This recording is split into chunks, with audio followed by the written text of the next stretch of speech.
Hey, everybody, it's Ron Johnson, and this is Locked On Sports Minnesota. It's Friday, so it's a roundtable. And you know me, I mean, I can't watch the Twins live, so I'm out here catching some real softball players, some real 12U softball, better than the Twins. I mean, let's be real. It's 3-5 right now. Mission's winning.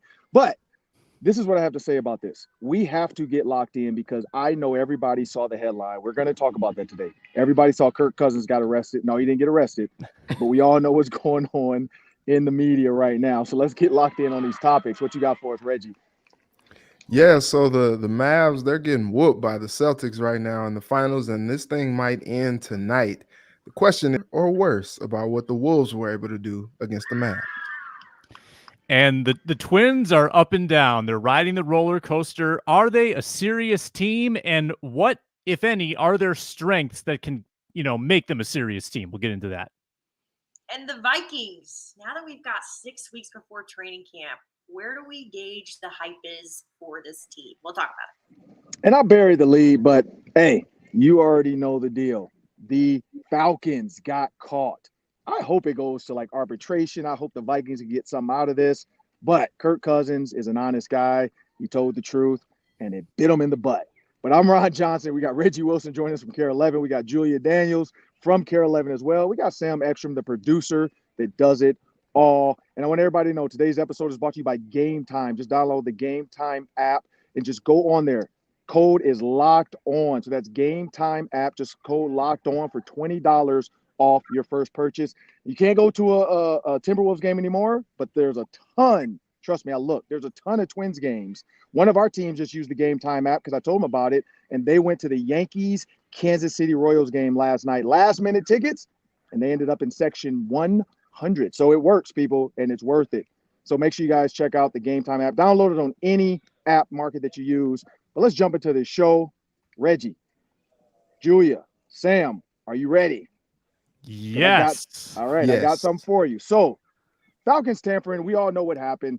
But here's where I go with this. I think this is absolute BS. I'm going to be honest. I'm going to come in hot. It's BS. This is the reason. There was other tampering issues before like this, and they lost a first-round pick, like the Tom Brady tampering. First-round pick loss. So, one, are you saying that Kirk Cousins is not as good as Tom Brady? Are you saying the Falcons didn't do it as bad as the other teams? Or are you just being nice because the Falcons and Arthur Blank reached out and said, hey, it was just our trainers. We didn't really talk to them as a coaching staff. But bottom line is, if I'm the Vikings, I'm pushing this narrative. I'm going to continue to talk about it. I'm going to ask for some other stuff to be given to us. Because if the Vikings can make this work for them, they can get some out of it. But I think the Falcons losing a fifth-round pick to me, and I saw a ton of tweets about it, make it make sense. It's not fair. But Kirk Cousins shouldn't be at fault for this. I don't think he deserves any penalties. But the Falcons, that fine, I mean, $50,000, $150,000, let's chump change. Come on now. Like, you got to hit them where it hurts. You got to take way more money and maybe take a couple more picks or at least a first-round pick. But I don't know. What do you think, Reggie? Yeah, I talked about this on Care 11 last night, actually. It really amounted to a slap on the wrist. $250,000 fine for the team, $50,000 fine for GM Terry Fontenot, and the loss of a fifth-round pick. What I said on Care last night was that really just amounts to a slap on the wrist. Like, that's really what it is. And I guess the NFL just determined through the investigation that they had that really lasted for a few months that it really wasn't that big of a deal. They were like, yeah, we got to penalize you a little bit, but we won't go too overboard here because, at the end of the day, the Falcons got the quarterback that they wanted. And, the Vikings, I don't think the Vikings would do anything in that regard because I don't know that, they had a number that they were going to stay under for Cousins anyway. And so they were like, all right, if you outbid us, we're going to move on. And, Kwesi talked about all the contingencies that are in place. I did think it was funny, though. A lot of Vikings fans were expecting maybe some type of compensation for the Vikings for that. And I don't know if that was ever really realistic, or is it realistic moving forward? Because they really didn't have much to do with it. Like, they weren't going to retain Cousins, past a certain number anyway. And so it was like, they were like, yeah, go ahead, Falcons, y'all got it. And so what I did say though yesterday was this ended up turning into quite the expensive offseason for the Falcons though, because you sign Cousins, you got to ink Penix to the rookie deal, you sign the other free agents. They were also implicated in the fine and the loss of the 5th round pick, Darnell Mooney, and another player as well. And so all that, and they had a really expensive offseason to gain them a few players and a couple one future starting quarterback and one current starting quarterback. Yeah, and Reggie, I think the thing the Vikings would have to do is be extremely petty at this moment. If I'm them, I'm dropping all types of hints like, yeah, we tried to reach out to Kirk Cousins' agent and he didn't really accept our calls. Because then you can say like, yeah, the reason is because the trainers already had talked to him and they got in our way. But I don't know, Julia, like, where do you go with this? Are you kind of like slap on the wrist? Are you saying this is enough? Or would you go petty and just try to really get something out of this? To me, I'll go this route, and I think that you could evaluate it as the NFL, the value that the NFL places on Kirk Cousins, right?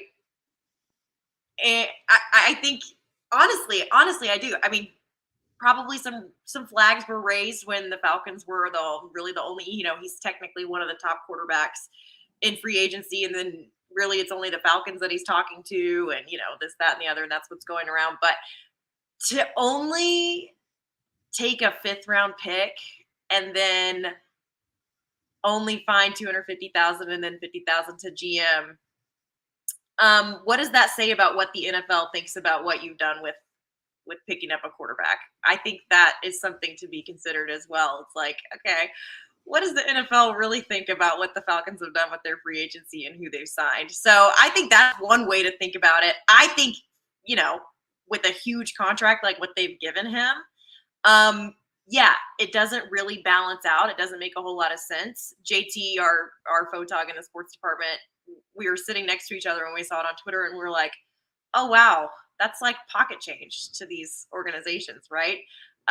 So yeah, I would say it's a slap on the wrist, but I also think it's very telling of the NFL and their assessment of. It may be outlandish to say that, but I think that is, to me, telling what the NFL thinks about what the Falcons have done and signing Kirk Cousins. Yeah, this is a very bizarre case because the precedent that we thought was set last year or 2 years ago with the Jonathan Gannon tampering, right? There was an exchange of 3rd round picks. And I think you felt like Kirk Cousins was a more high-profile example of tampering than Jonathan Gannon. And the expectation was, and it was published, in some outlets, and this is a big L for Florio because Florio was thinking this would happen. People were talking about the Vikings getting another 1st-round pick. The Vikings got nothing. And this is almost a green light from the league saying, hey, if you want to tamper, it's okay. It's okay if you want to tamper. We'll take a 5th round pick and then we'll scold you. We'll tell you don't do it again. Go right ahead and tamper. It's just a weird process if you're swapping 3rds for a head coach tampering, but you're taking a 5th for a major starting quarterback. That's bizarre to me. And there's another element of this too that I've heard about. I haven't really seen it published in a super credible way, but the Vikings might have had to report the Falcons more actively on this if they wanted some compensation back. That's what I've heard, that Minnesota wasn't necessarily proactive in accusing Atlanta to the league and saying, hey, we feel like we were undermined in this process. That could be why the Vikings recouped nothing in this process, and that it was just punitive toward Atlanta. But I think the league is all mixed up in how it's punishing tampering. It doesn't know what to do. And it also knows, the league knows, guys, tampering happens every year. And if they come down too hard on it, then they are at risk of having to punish everybody. So they probably wanted to set sort of a low bar with the 5th round pick. I just don't get why it was a higher punishment for, the Cardinals a couple of years ago. That's a weird one.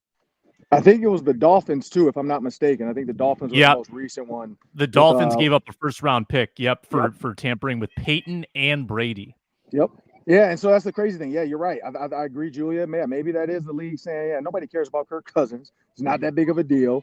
The Falcons drafting Amir Penix too. Maybe they're like, or not Amir Penix, Michael Penix. Maybe they're just like, hey, you guys didn't really care about Kirk. It's not that big of a deal. Let's slap him on the wrist. But the Vikings and Sam, I like that. I see what you're saying too, and that's why I said I'd be petty. I would have been calling. I would have been texting. I'd have been calling Roger Goodell. I would have been tweeting about it like mysteriously. I would have the socials team get petty because we've seen the LA Chargers and how petty they can get with their socials. I mean, they absolutely cooked the Chiefs on their schedule release. Like they are the pettiest social media team I've seen in the league, and they for sure would have made sure the Falcons paid for what they did. But it is what it is. The Vikings are trying to, Minnesota Knights take the high road. So, Julia, we go with you. They're taking the high road. They're not thinking about Kirk Cousins anymore. They don't want to give him any more energy than they need to. What's the hype around the team now? To me, I mean, you were there draft night. I think the hype for this team is even more so than we've seen in the past few years just because there is so much unknown about it. And obviously with the quarterback situation too, people are interested to see. I know Kevin O'Connell said that Sam Darnold will be QB1 headed into training camp. But I think people are really eager to see the highest drafted quarterback that the Vikings have ever taken at training camp. And that will be really their first chance to see him out there. So I think the hype is real with this team. I think we're going to see big crowds on Back Together Day and everything like that. I will say I think that there may be less fan days for training camp this year than there usually is. Only 9 practices open to the public. That seemed low to me. Yeah, I think it's less than it normally is. But I do think, that could push for bigger crowds as well. But I think that people are eager to see what the Vikings do this year just because mostly, number one, the quarterback situation. But there's so many new faces out there, too, that I think people are eager to see, Brian Flores' defense for a second year, especially the diehard fans. But just having been at US Bank Stadium on draft night and seeing the crowd that was out there for that basically told me everything I need to know about. We're going to get 6 weeks off from football, and then it's probably going to be a madhouse when it comes to training camp. I think we'll see bigger crowds than we saw last year going to training camp. I think the hype is real. I think just the traction that I've seen on social media with anybody that's out covering the Vikings and tweeting about them also tells you everything you need to know about where fans are at and how eager they are to learn more about this team because there is so much unknown. So, yeah, I think the hype is real. And obviously Vikings fans are so loyal too, right? But when it comes to getting a glimpse of J.J. McCarthy for the first time out there in a Vikings uniform, I think that's something that people are going to go for. Yeah, and Reggie, I mean, we all saw the draft night. I know Julia and I, we were kind of standing right there when that next pick for Dallas Turner even came through. But Reggie, you've been out there in mini camps, you've been out there at OTAs. What hype and maybe even just social media hype, but what hype do you feel is coming with this team? Because Sam kind of gave me a where's the quarterback situation within the Vikings sit right now? And Reggie, where do you think the quarterback situation? You had to rank from 1 to 32. Where do you think the Vikings quarterback situation? And Sam, what article was that? Who did that ranking? Yeah, this was PFF ranking the quarterback situations. So Reggie, what before you start, what did they rank it, Sam? What would you guess? What would you guess? Maybe like 18 to 20 or something. Yeah, you were with me. I'm with you on that. No, lower. Yeah. Go way lower. They it was think lower. The Vikings suck. Yeah, they think the Vikings suck. Oh. 31. Like 31. Oh, wow. Right. So, where do you think the hype lands, Reggie? Well, look, Sam Darnold is a talented quarterback. We know that. That's why he was drafted high. But he hadn't showed the promise of being a first-round draft pick since he's been in the league. And so, he's kind of gone and done this like career resurgence. And I guess the best case scenario is he turns into like a Alex Smith, if you will, once Harbaugh got his hands on him. And now, because he said at not training camp, but at mini camp, like, hey, I just want to be, point guard out there and just distribute the ball where it needs to go. And that's basically what Alex Smith did. I mean, he was captain check down, but he's got a lot of weapons on the offense.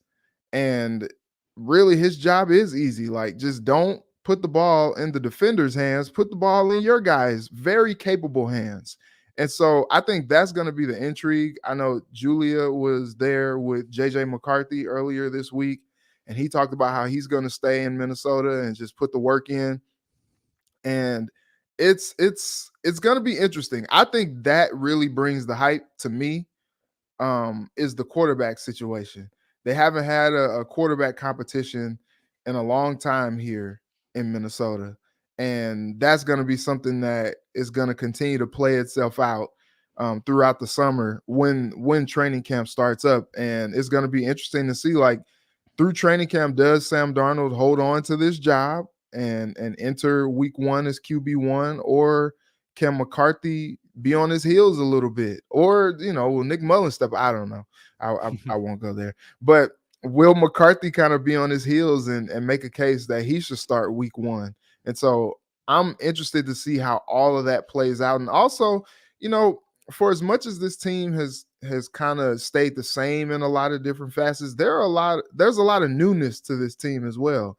Not just with the quarterback competition, but I outlined on Care 11 last night how they've changed the whole script at pass rusher, and then adding a guy like Dallas Turner to the mix as well. Like, how does that competition play out? Can Turner battle with Van Ginkel for starting time? Or, does Van Ginkel kind of have that on lock? Like, I'm interested to see how all that plays out in second year with Brian Flores and that defense as well. There's a lot of intrigue coming on into training camp, and I think that brings a lot of hype. Yeah, I don't know. Maybe this is just me speaking for me. Maybe this isn't the fan base.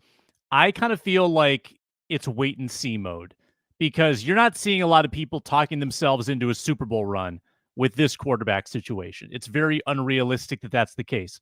So I don't know if there's going to be as much hype, because I don't know if there's as much chance at making a playoff run. However, I think it has the opportunity to be one of the most thrilling Viking seasons we've had recently, if they can have unexpected success. Because if you can come out of nowhere and win with this roster and these quarterbacks, especially if your rookie quarterback is the one leading the charge, I mean, then you're the Texans of last year. Then you are wrapped up in that team, winning before you were supposed to win. And there's nothing more satisfying as a fan than winning before you're supposed to win. The Vikings were there back in 2015 when nobody expected anything from them. They were coming off a 7-win year, just like they did last year, and they won the division.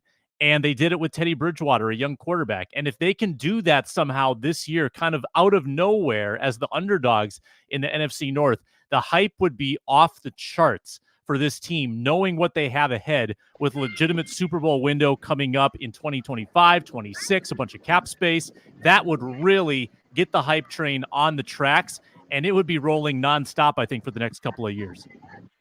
I'm not going to waste a lot of time with this. Case Keenum got the crowd hype, went to the NFC Championship. Josh Dobbs has T-shirts at Shields under a coach that made him great, that made him a national star. ESPN, everybody wanted to talk to him. Care 11 was doing like sit-downs with him in dark lights with glitter and a globe above him. Like, Josh Dobbs had the entire world loving him, and he had done nothing but run a couple times, make a couple passes, and injure JJ, which we're going to see soon on Netflix, what JJ really thought about getting hurt for the first time ever. But when you think about all of that, Nick Mullins, Jaron Hall, how with every moment those guys got on the field, we all had a glimmer of hope, not because of the quarterback, but because of the coach. The one thing this defense has added is pass rushers, young youthfulness. I mean, you've all been at practice and seen it. Those guys are having fun. They're yelling at each other. They're making the rookies do dumb stuff. They're joking around nonstop. They already got inside jokes this quick into the season. Like, it just feels like with Grenard and Cashman and Van Ginkel, it's a whole new like vibe. Harrison Smith even looks like he's having fun. He's running around joking and laughing with guys and doing stuff. So I think the hype is not so much on the quarterbacks. So PFF, who cares what you think? It doesn't matter. Case Keenum probably was the 32nd ranked quarterback, and they went to the NFC Championship game. This team as a whole is probably the best, I guess, core group. When you look at Ivan Pace Jr. and everything, that's where I'm taking the hype. I'm taking the hype in Kevin O'Connell and the way he builds the offense. Tom Brady said it when he got inducted to the Hall of Fame. He said it wasn't just me and it wasn't just Bill, it was us. I think Kevin O'Connell has that same feeling. It's not just him. If he gets a guy like Sam Darnold, third round or third overall pick, I can make you good. I can make JJ McCarthy good. I have Justin Jefferson. So this team is going to go as far as their mind can take them, but where's that mind take them? And I think that's the key is will they get caught up in the headlines and like nobody thinks they can get there and they'll be lucky to win 7 games. That's where they have to not worry about everybody else. If they come out and shock the world and beat one of these giants like the San Francisco 49ers, the entire world is going to flip and then the bandwagon is going to be full. But we have to jump to a word from our sponsors. When we come back, we have to talk about this because you got the Twins, you got the Timberwolves, you got the Mavs are getting their butts kicked. Paul Pierce had a broom on with some Lucky Charm shoes and was sweeping up the studio on TV talking about, let me get Kyrie and Luka out of here. Do we feel better about that now, Timberwolves? Because I know Minnesota fans are always looking for a silver lining. We'll talk about that and much more coming up next after a word from our sponsors. Game Time presents today's show. There might be one game left in the NBA Finals in Dallas. You could get in the building faster, easier, cheaper than ever with the Game Time app, where you get great deals as you get closer to tip-off. And that applies to Target Field as well with the opening pitch. $43 tonight. As we speak now, Friday morning, to go watch the Twins against the A's tonight. That price probably going down as you get closer to first pitch. Killer last-minute deals with the Game Time app. All-in prices with no hidden costs, views from your seat, and the lowest price guarantee. They take the guesswork out of buying tickets. It's that simple. With Game Time's ticket coverage, your purchase is covered with the most flexible customer service policy in the ticketing industry. I'm serious. Save up to 60% off when you buy last minute for sports and then concerts, comedy, and theater as well.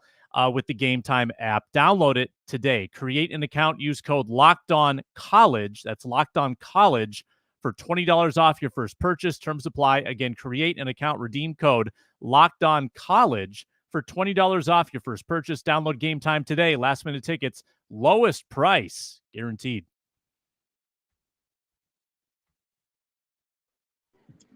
Well, now we got to talk about it because it's probably one game left. Let's be real. Like, we're not going to see much more of this finals. It's time to start focusing some baseball, people. The pro softball circuit is back as well. Little League World Series is coming soon because Mavs, unless Michael Jordan is coming back, you guys literally probably have no hope. You can get Michael Jordan, you get LeBron, and I still don't think they could beat the Celtics in 7 games. So, Reggie, what are your thoughts? Do you feel better now about the Timberwolves losing to the Mavs, or does it make you feel like, how did we lose to that team?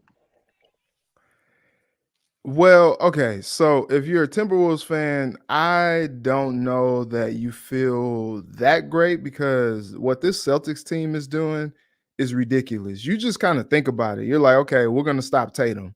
All right, that's fine. We'll hit you with Jaylen Brown. Okay, we're going to stop Jaylen Brown. Oh, that's all right. We'll hit you with Drew Holiday. Okay, we're going to stop Drew Holiday. Oh, that's all right. Derek White's going to get loose. And then they got bench depth as well. And then Al Horford is 76 years old and he's, popping big threes and getting boards and all that. Like, this team is so deep and so athletic on the perimeter.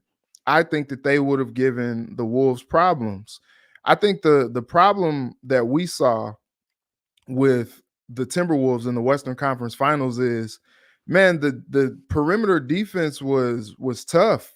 And it was like, okay, if you try to put some extra, whatever on Luka and on Kyrie, they were ready to hit you with the corner threes and the lobs. And that kind of like really just sealed the deal for the Timberwolves in that series against the Mavs because, yeah, Luka was a killer. Yeah, Kyrie was a killer. But then now you got these lobs and these corner threes that you have to worry about as well. And everybody was hitting shots. Guys are not necessarily hitting shots as much in this final series, but also the Celtics have clogged up the lanes. And I thought what they did against Luka in the last game was a masterclass at how you try to stop Luka. Yeah, he's gonna score. He got 27. That's fine. But yeah, we're gonna make this dude foul out. And I think that was something that I think the Wolves probably could have done a little bit more with. We saw he comes down the court, does his offensive thing, passes flashy, step back threes. He's a scorer. But then, like, he finds time to get his wind on defense because he's not really doing anything out there. He's just kind of standing around and just kind of, passing the buck. Well, the Celtics were like, nah, you're going to have to guard us. And what do we see? He fouled out and fouled out in a lot of frustration. I think Luka has kind of fashioned himself not to be the most likable superstar with all the complaining that he does. And then Brian Windhorst just completely tore him apart after that last game. And it was, woo. I mean, I heard with the Ether beat on there. I heard it with the Not Like Us beat on there. I heard it with the Meet the Grams beat on there. Like, it was like the diss track of all diss tracks. And Luka ended up doing a sit down with Malika Andrews, like Malika was Oprah, trying to do damage control on his reputation, down 3-0 in the finals. Like, it's really bad. But I think as Wolves fans, you are probably, it's okay. You got out of there. It wasn't a great series against the Mavs, and that's fine. But if you moved on and then went to the Celtics, maybe the heartbreak is greater because now you're in the finals and you see what this Celtics firepower is. And they did what they did in game 3 without Porzingis and were still able to get you. I didn't even mention him. And so that's the really tough thing about that. I think Draymond said, like, Milwaukee messed up letting Drew Holiday go. They should have found a way to keep him. He's 34 years old. He turned 34 on game 3, on the day of game 3, and he's still one of the best lockdown defenders and the best third option that I could see for a team. That was just crime letting Boston get him. So I wasn't sure, Reggie. Did Boston get Drew because of the Damian Lillard trade, or was that after? Yes. That's what Drew I thought. ended up going to Portland, and there was like they weren't planning on keeping him, and that opened the door for Boston to go ahead and swoop in and get Drew. Yeah, because I get what Milwaukee was thinking. They needed another scorer to get over the hump. But yeah, I mean, when you go back and watch Drew Holiday's high school highlights, his college highlights, like, he's a bucket.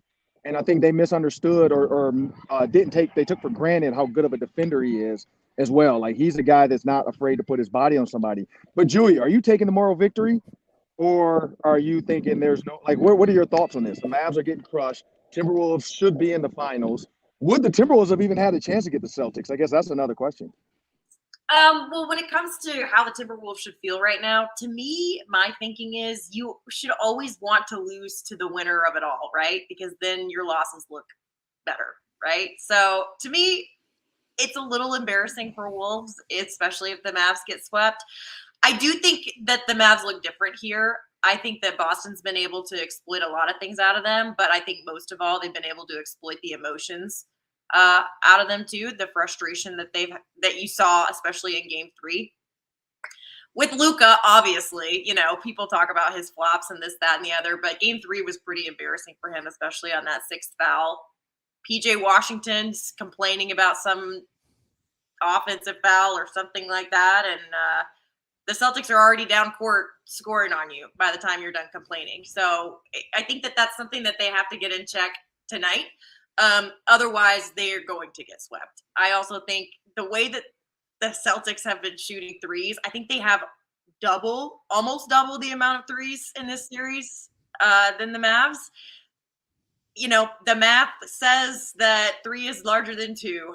So no matter how much you put up, if you can't keep up with their threes, and I think that that's something that also Luka struggled with defensively too. So I think there's a lot to be fixed here. Do I think that the Mavs could, obviously there's a chance. It's the finals for a reason, but should they look the way that they've looked, especially in game 3, it's going to be sad and embarrassing tonight for sure. But when it comes to how the Wolves should feel, my mindset has always been you want to lose to the person that wins it all because then it looks better for you. Yep, Julie is 100% right. This is a bad look for the Timberwolves. This is like when the 98 Vikings lost to Atlanta in the NFC Championship, and then Atlanta just got walloped by Denver in the Super Bowl.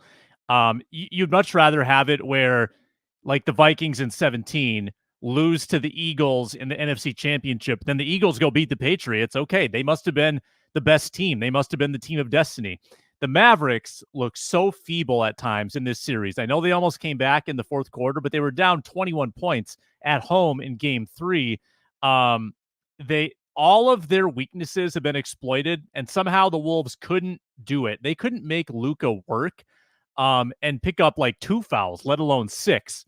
And I just laugh because all it takes is one series or just a handful of games to totally flip the reputations, right? We saw this happen with the Timberwolves, where Cat and Ant and Rudy were on top of the mountain, and then they all crashed down to the bottom by the end of the Mavs series. And then the Mavs are on cloud 9.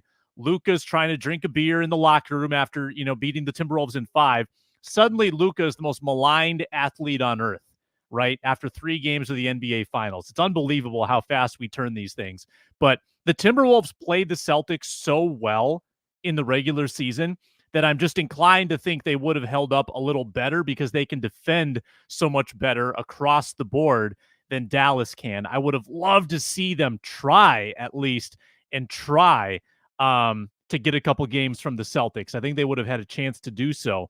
Alas, I have to watch another sweep. These are going to be the worst Stanley Cup finals and NBA finals in recent memory. We're going to get 4 games out of both of them from the looks of it. Nothing wrong with that, Sam. I mean, I get it. Like, if it was the Timberwolves, we for sure want to go longer. But at this point, it's just like a boxing match. Throw in the towel. Let's be done. Luka, I will say, though, like I saw PJ Washington, I think, tweeted saying we had the worst what was it? Comeback. They ruined the worst comeback or the biggest comeback in history because Luka fouled out with that, block, quote unquote. But Luka's defense was horrible.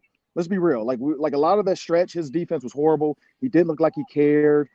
He didn't look like it mattered to him as much as it should have on defense.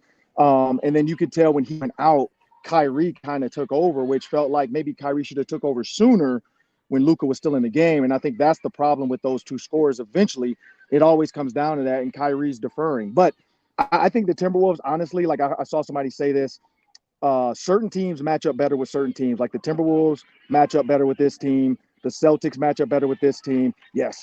Bases were loaded. Sorry, my kid was a shortstop. She just got a grounder, threw the girl out at first. Bases loaded, we're out the inning. 1-0. We're down, Nice. but it's only the top of the first, bottom of the first. Now we're up to bat. We're the home team. So my kid came off of a broken hand. It was her first day back. And she just got an out at shortstop. So she's had 3. She had a backhander in the hole. She got 1 at second base. And so, so I'm happy to see her throws are good. But anyway, back to the show. Just a little mission fast pitch break. But when you look at what they're doing and the way they're losing, I think the Timberwolves match up better. I think the Timberwolves would have gave them a little bit more like Porzingis. They would have had multiple matchups for Porzingis. I think Drew Holiday and Anthony Edwards would have been a nice matchup. I think Anthony Edwards on Jason Tatum getting covered by what's his name, Naw and McDaniels. Like, I just think for some reason, like defensively, the Timberwolves match up better to be able to give the Celtics a better game. Celtics look like the best team in the NBA all season, and it shows now. But I think the Timberwolves would have had a better shot at pushing them to at least game 6. But the Timberwolves look like an absolute juggernaut. I saw a horrible joke. I'm not even going to tell it. I'm not even going to tell it. But somebody, I got to tell it. It was a horrible joke. Somebody said Jerry West was like, I can't see the Celtics win an 18th championship, so I'm out of here. I was like, what is wrong with y'all people? But it was funny because I know if Jerry West was alive, he'd actually laugh at that. Because like Reggie Miller, like everybody was saying that. Like, man, nobody wants to see the Celtics win an 18th championship. And here it comes. We're going to see 18 with the Celtics before. How many do the Timberwolves have, by the way, Sam? Is it? Don't. None? Just okay. don't. I wasn't sure. I couldn't remember because I know the Vikings don't have one. The Twins have one from what, like the 80s or something, 91? 91 and 87. So, yep. And then the Wild, do they have any? Like, no. Okay. The Lynx, I guess the Lynx have 4. So it's a pretty desert. Soon to be 5. Look out for the Lynx this year. Lynx are awesome. Best in the West. Okay. I haven't been watching yet because I was still stuck on softball. So now that softball is done for college, I can move on to the links because my youngest daughter plays basketball, so I'm going to check them out. But yeah, I mean, that's a crazy thing. Like 4 championships from the links. The men's professional sports here, I know we're looking for moral victories, but it's just win. You got to win. So we got to move on, though, because we got to get to the Twins. I mean, they are a team in Minnesota. I did see this, though, and I'm going to bring this up in mind. You guys can throw this in there. I don't know if you guys saw this. They said Royce Lewis is a top 10 player in the league right now. Mookie Betts said that. I don't know if you guys saw that. They think Royce Lewis is a top 10 player. Like they were saying this trajectory like of 9 games of what his hits are and what it would be if he could play 162. And they were saying because of injury, he's not, but he would be a top 10 player. I don't know. I haven't seen enough of him to know that. That's more, you guys have watched more baseball as a whole. I don't know if he is a top 10 player. You guys let me know. But Sam, what do you have with the Twins? Yeah, well, we still don't know if the Twins are legit or not. They've played 69 games. They're 37-32. Their offense has had some just ridiculous stretches where the power totally goes out. Pablo Lopez has been extremely disappointing. And they find themselves in the third wildcard spot. They're 2 games up on Boston, but I don't know if they are a serious team yet. I mean, they lose to every great team. They beat sort of the basement dwellers in Major League Baseball, as they're doing right now with the Oakland A's, as they just did with the Colorado Rockies. Couple encouraging signs. Royce Lewis, yes, hitting 382. He's homering every other game. The big asterisk, is he going to stay healthy? We just don't know with Royce Lewis, but he right now has injected something into that offense that it was missing previously. Carlos Correa is on track for his best career batting average, aside from trash can banging, sign stealing seasons. Yes, he's going to hit potentially 300 this year. If they can get Byron Buxton playing at a Byron Buxton level, because he's been very ordinary, if they can get Pablo Lopez pitching at a Pablo Lopez level, I think this team could be something, but those 2 guys need to be the engines to get them over the top, because it's going to require them to have another run or 2, I think, to really give themselves some confidence going into the latter half of the season. Almost 70 games in. I still don't think this is a really fun or inspiring team to watch. I hope they can prove me wrong, though. Yeah, I mean, here's the thing. It's all about getting in the end in the wild card. Baseball, we know, it's hot bats and pitching and trash cans. I mean, I've seen a bunch of videos now of like a guy teeing up a home run because he swung. He didn't swing until he heard the trash can bang. Not saying it was true. It was a coincidence. Trash can bang, home run. Hey, it's a coincidence. We're not saying it's an actual thing. The MLB, well, that's their job. But Julia, what are your thoughts on the Twins right now? I mean, it's everything that Sam said, right? That's how baseball works, the pitching and the hits. But did I not say what do we want out of Royce Lewis? We want his bat. That's what we need from him, and that's what he brings when he is healthy. I think we saw last night when their top 3 offensive stars are shining. You see what they can do against the A's, but still, Carlos Correa has obviously shown us a glimpse. Reggie sent me a tweet. Who was it by? Was it Lavelle that tweeted and said It was Lavelle, yeah. He's like, I love his glove, but I need way more from Carlos Correa's bat for $30 million. Yeah, the inspirational tweet. Got him going. Yeah. And you know what? The next day he had how many hits? 5? Did the same thing for Michael A. Taylor as well. Yeah. So, maybe Twins fans should push Lavelle to tweet a little bit more. Be a hater a little more often. Yeah, I mean, Pablo has not looked like Pablo. Pablo hasn't looked like what he's been getting paid. Carlos has started to look like what he's getting paid. But Buck and Royce have to stay healthy. They have to stay consistent. The rest of the pitching has to get their lives together as well, too, in order for this team to have any kind of postseason. Yeah, Reggie, thoughts on the Twins?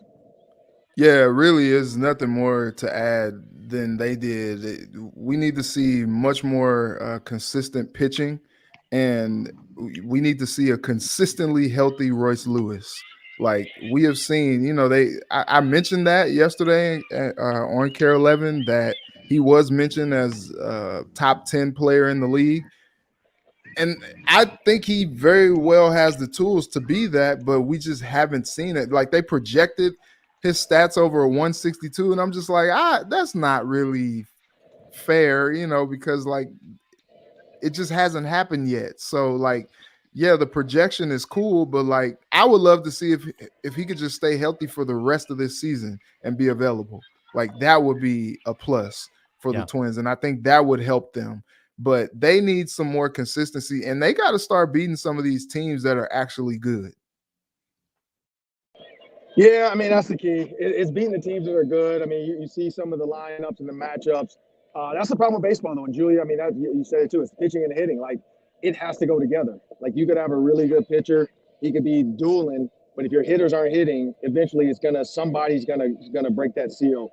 And the Twins have to find a way to beat the teams they're supposed to beat. I think that's always the key, too. When you walk into these games, I mean, no joke, when you see guys coming out and right away they're like, this should be an easy win, that's when it tends to not happen because they're taking it easy. They're not going into it.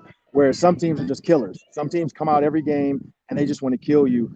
I don't know if the Twins have that, but I will say Royce Lewis, I'm excited now because after watching some of the highlights, after hearing that he could be a top 10 player in the league, I'm excited to see what this guy has. But we got to get out of here. I'm Ron Johnson. That's Reggie Wilson. That's Sam Extra. That's Julia Daniels. Make sure everybody goes to YouTube and subscribe to Locked On Sports Minnesota. Get all of our shows, all of our content. You can see Julia come from the dark sometimes or be in complete light. We don't know what her background is going to be half the time, but we're glad that she joins us today. We're glad to have Reggie as well. I want all you guys to have a great weekend, and it's sunny in Minnesota, so I'm excited. Have a good one, people.